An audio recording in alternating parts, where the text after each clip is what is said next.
नमस्कार दोस्तों, मैं अंकुर उपाध्याय स्वागत करता हूं आप सभी का एक बार फिर से अपनी नई वीडियो में। दोस्तों, बाजार में इंडेक्स ऊपर जा रहा है, स्टॉक्स नीचे जा रहे हैं, लेकिन इंडेक्स को ऊपर कुछ ना कुछ तो खींच ही रहा है, जैसा कि मैं आप सभी के साथ लगातार शेयर भी करता हूं। तो इंडेक्स को ऊपर इस समय खींच रहे हैं तीन सेक्टर्स, एक बैंकिंग क्षेत्र, एक मेटल क्षेत्र और एक ऑटो क्षेत्र। अगर मैं बात करूं पर्टिकुलरली बैंकिंग क्षेत्र की, तो बैंकों में दो तरीके की बैंक हैं, एक सरकारी बैंक और एक प्राइवेट बैंक। अभी मैं पर्टिकुलरली अगर प्राइवेट क्षेत्र की बैंकों की बात करूं तो सबसे ज्यादा वेटेज अगर कोई रखता है तो वो है ICICI bank, HDFC bank. SBI सरकारी से आ जाता है, बट उसको हम अभी अवॉइड कर रहे हैं। अगर मैं यहां पे बात करूं आपके साथ एचडीएफसी और आईसीआईसीआई बैंक की, तो इन स्टॉक्स ने थोड़ा सा अंडर परफॉर्म किया है रिसेंट डेज में, बैंक निफ्टी को भी और मार्केट को भी। अगर मैं पर्टिकुलरली आईसीआईसीआई बैंक की बात करूं तो इसमें वन साइडेड फॉल देखने को मिला हमें करीब 1450 1450 रुपए के करीब से, और स्टॉक गिरते गिरते करीब 1350 तक आया। फिर रिजल्ट से पहले इसमें एक बड़ा मूव आया और ऊपर गया शेयर दोबारा से 1440 के आसपास। रिजल्ट्स ठीक थे, अनुमान को बीट करा, लेकिन शेयर का प्राइस टूट गया अगले दिन, और अभी ये दोबारा से शेयर आपके लिए 1380 रुपए पे आ गया है, जिसमें भी एक दिन पहले स्टॉक दोबारा 1350 पे ही आया था। अगर मैं टेक्निकली आपके साथ डिस्कस करूं तो स्टॉक में वन साइडेड गिरावट शुरू हुई थी 18 सितंबर को, जहां पे स्टॉक 1432 से गिरते गिरते लो लगाता है 30 सितंबर को 1342 का। रिबाउंड देखने को मिला, तेजी देखने को मिली, और रिजल्ट से एक दिन पहले 17 अक्टूबर को स्टॉक ने हाई लगाया 1440 का। रिजल्ट्स के बाद अगले दिन शेयर पहले ऊपर गया 1445 और नीचे बंद होता है 1390 पे। 3 दिन में स्टॉक गिरते गिरते दोबारा उन्हीं लेवल्स पे आ गया जहां से चलना शुरू हुआ था 1360 रुपए पे, और अभी 1380 के करीब बंद हुआ है।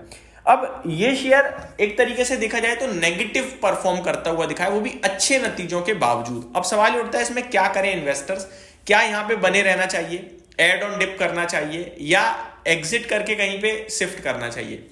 तो पर्सनल लेवल पे मेरा मानना यह है कि कंपनी बहुत स्ट्रांग है, हम सभी को पता है। प्राइवेट क्षेत्र में अगर ग्रोथ कहीं दिख रही है तो वो आईसीआईसीआई में है, डेफिनेटली है।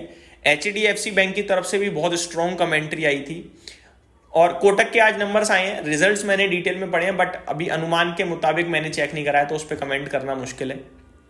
एक्सिस बैंक के नंबर्स बाजार को बेहद पसंद आए थे, हम सभी ने देखा भी था। तो ऐसा तो नहीं है कि बैंकों में कोई दिक्कत दिख रही है। वैल्यूएशन टर्म्स में भी आईसीआईसीआई बैंक रीजनेबल है, महंगा नहीं है, सस्ता भी नहीं है। करीब 9,84,000 करोड़ का मार्केट कैप है इस कंपनी का। ये जो उठापटक चल रही है या ये जो अंडर परफॉर्मेंस है, इसके पीछे दो बड़े मेजर कारण मुझे दिख रहे हैं। एक आपको बताना चाहूंगा, सेबी की तरफ से जो नया रूल आया है, जहां पे एक इंडेक्स में किसी भी स्टॉक का वेटेज अब आई थिंक 30% से ज्यादा नहीं हो सकता है, या 20% से ज्यादा नहीं हो सकता, एक रूल आया है। या फिर 3 कम्युलेटिव स्टॉक्स का वेटेज 50% से ज्यादा नहीं हो सकता है। तो उन सबके, उन दोनों रूल्स के चलते क्या है कि इन स्टॉक्स में एचडीएफसी और आईसीआईसीआई में क्या हुआ है, आउटफ्लो देखने को मिला हमें। तो एक तो वो पैसिव सेलिंग का प्रेशर। दूसरी बात, अगर आप अक्टूबर सीरीज में नोटिस करें तो एचडीएफसी बैंक और आईसीआईसीआई बैंक पे पूरी तरीके से एफआईआई शॉर्ट पोजीशन बना के बैठे हुए हैं, काफी हैवी लेवल पे, तो वो ऊपर जाने ही नहीं दे रहे। और जब ये स्टॉक्स ऊपर जाते हैं तो शॉर्ट कवरिंग का सहारा मिलने लगता है। तो ये दो बड़े कारण मुझे लग रहे हैं जिसकी वजह से दोनों ही ऊपर नहीं गए हैं। और अब एक्सपायरी नजदीक है, 2 दिन में एक्सपायरी है।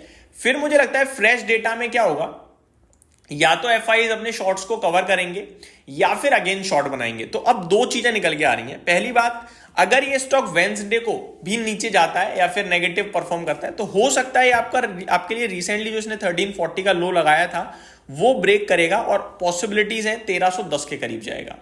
लेकिन इन केस एफआईआई ने शॉर्ट्स को करा कवर और ऊपर की तरफ खींचने की कोशिश करी, तो ये शेयर आपके लिए 1500 जाने के लिए तैयार है।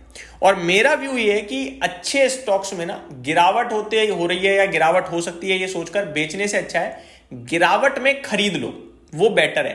क्योंकि आप शेयर बाजार में इवेंचुअली एक जर्नी तय कर रहे हो, ऐसा नहीं कर रहे हो कि भाई आपको हर एक सिचुएशन से मतलब होना चाहिए।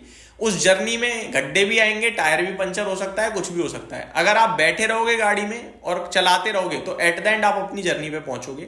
डेस्टिनेशन पे पहुंचोगे। लेकिन अगर आप बीच में ही डगमगा गए, गड्ढे की धचकियों में गिर गए, तो फिर हो सकता है आप अपनी मंजिल से भटक जाओ। तो इस स्टॉक में पॉजिटिव रहने में ही फायदा है, बहुत ही कमाल की कंपनी है, बैठे रहोगे तो ज्यादा फायदा रहेगा। और अगर गिरावट हो जाए तो आप थोड़ा व्यू बढ़ा देना, 1 से 2 महीने कर देना, लेकिन ये स्टॉक को होल्ड ही करना है। ब्रोकरेज फर्म्स की बात करूं तो ज्यादातर ब्रोकरेज फर्म्स पॉजिटिव है। कोई 1800 रुपए की बात कर रहा है एक साल में, तो कोई 1650 रुपए की बात कर रहा है। मैं आपके साथ कुछ रिपोर्ट शेयर करना चाहूंगा। मॉर्गन स्टैनली की ओवरवेट की रेटिंग है, 1800 रुपए का लक्ष्य दिया हुआ है उन्होंने। आगे आप सभी के साथ बात करूं तो बैंक ऑफ अमेरिका बाय की रेटिंग बना रखे हुए हैं। टारगेट प्राइस हाइक किया है, 1750 रुपीज का टारगेट दे रखा है। सिटी ने बाय की रेटिंग दे रखी है, 1700 रुपए का लक्ष्य है। इन्वेस्टेक बाय की रेटिंग के साथ बना हुआ है और 1745 रुपए का लक्ष्य है। मतलब आप ये देखो, एक जमाने में आपका आईसीआईसीआई बैंक 3 लाख करोड़ के मार्केट कैप पे था और एचडीएफसी बैंक करीब 10-11 लाख करोड़ के मार्केट कैप पे था। आज की डेट में आईसीआईसीआई बैंक 10 लाख करोड़ के मार्केट कैप पे पहुंच गया है ऑलमोस्ट। और एचडीएफसी बैंक की बात करूं मैं अगर, तो वो आपके लिए 15 लाख करोड़ के मार्केट कैप पे है। काफी तेजी से इसने अपने और एचडीएफसी बैंक के गैप को फिल करा है। आप ये देखो कि एचडीएफसी बैंक जहां 50% गेन करा है, वहीं आईसीआईसीआई बैंक का मार्केट कैप 3 गुना से ज्यादा हो गया। तो ये पोटेंशियल है, क्योंकि आईसीआईसीआई बैंक बहुत तेजी से, आप कह सकते हो, अडॉप्ट करता है टेक्नोलॉजी को और बहुत तेजी से सर्विस प्रोवाइड कर पा रहा है अपने जो भी ग्राहक हैं, डिपॉजिटर्स हैं।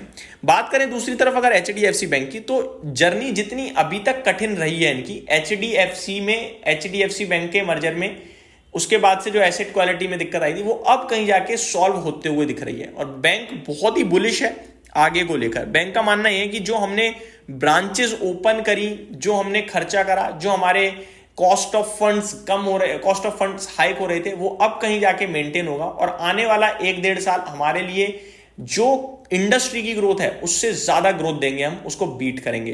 तो मेरा मानना है कि अब एचडीएफसी बैंक जो दुनिया की टॉप 10 बैंकों में है, अब ये प्रदर्शन करने के लिए तैयार है। अंडर परफॉर्मेंस यहाँ पे खत्म होनी चाहिए। इस पे भी ब्रोकरेज हाउसेस 1200 रुपए तक के लक्ष्य देख रहे हैं। तो मेरा मानना यह है कि आप बने रहें। जैसे कि जेफरीज बाय की रेटिंग के साथ 1240 रुपए के लक्ष्य की बात कर रहे हैं।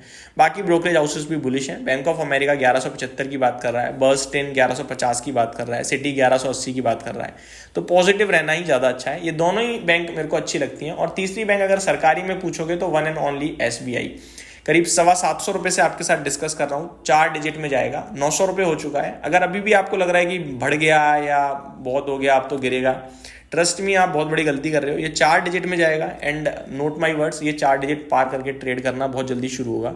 क्योंकि एसबीआई जिस वैल्यूएशन पे खड़ा है और जितने इसके पास पैसा है और जिस हिसाब से मार्केट में अपॉर्चुनिटीज हैं, डेफिनेटली एसबीआई उसका फायदा उठाने वाला है। तो सरकारी में तो एसबीआई में ही रहना, बाकी भी अच्छा करेंगे, लेकिन SBI safety plus return provide करेगा। और प्राइवेट में जाना है तो लार्ज कैप में मैं लगातार कहता हूं एचडीएफसी और आईसीआईसी, और मिड कैप में मेरे को federal bank, and that's it. बाकी आप अपनी रिसर्च जरूर कीजिएगा। उम्मीद करता हूं डिटेल्स पसंद आई होंगी। Thank you so much for watching this video. Have a great day guys.